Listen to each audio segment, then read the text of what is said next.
Hi friends, శ్రావణ మాసం 2వ శుక్రవారం వరలక్ష్మి వ్రత శుభాకాంక్షలండి. మేమైతే మా ఇంట్లో ఈరోజు వరలక్ష్మి వ్రతం అయితే జరుపుకున్నామండి. చాలా సింపుల్గా ఉన్న దాంట్లో అయితే చాలా చక్కగా జరుపుకున్నామండి. చాలా సంతోషంగా అనిపించింది. మాకైతే ఇదే పూజా మందిరం అయితే పైన ర్యాకులు అయితే పెట్టుకున్నాము, కింద పెట్టుకోవడానికి వీలు లేదండి.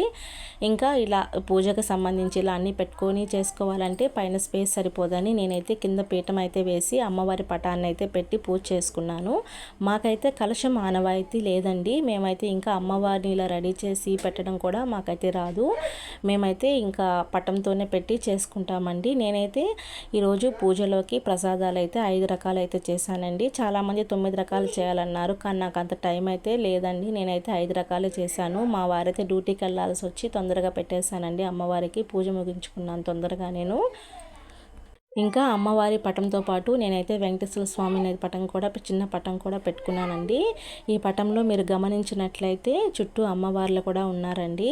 ఇంకా ఇక్కడ కనిపిస్తున్న గోమతి చక్రాలు, గురిగింజలు, ఇంకొచ్చే తామర గింజలు ఇంతకు ముందు తీసుకున్నాను. అలాగే ఈ వీడియోలో కనిపిస్తున్న అమ్మవారి చిన్న విగ్రహం అయితే ఏనుగులు కానీ నేను పోయిన సంవత్సరం తీసుకున్నానండి. అవే ఇప్పుడు పూజలో పెట్టుకున్నానండి. ఇంకా విఘ్నేశ్వరుణ్ణి, గౌరీదేవిని పసుపు ముద్దతో అయితే చేసి పెట్టుకున్నాను. ఇంకా లక్ష్మీ అష్టోత్తర శతనామము, గోవిందనామాలు, అష్టలక్ష్మి స్తోత్రము, హనుమాన్ చాలీసా అయితే చదువుకొని పూజ ముగించుకొని మా వారితో అయితే అక్షింతలు వేయించుకొని ఆశీర్వాదం తీసుకున్నానండి.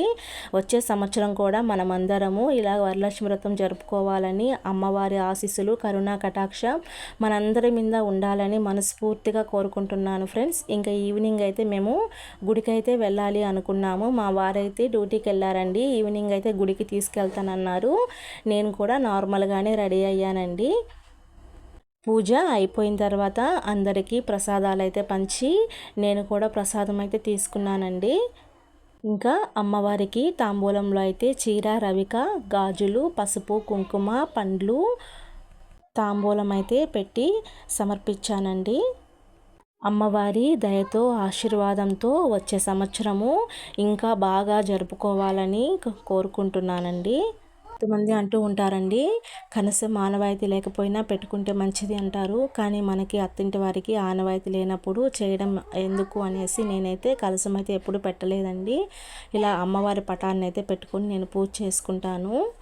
మా వీడియో మీకు నచ్చినట్లయితే మా ఛానల్ని సబ్స్క్రైబ్ చేసుకోండి ఫ్రెండ్స్. మరిన్ని వీడియో కోసం మా ఛానల్ని ఫాలో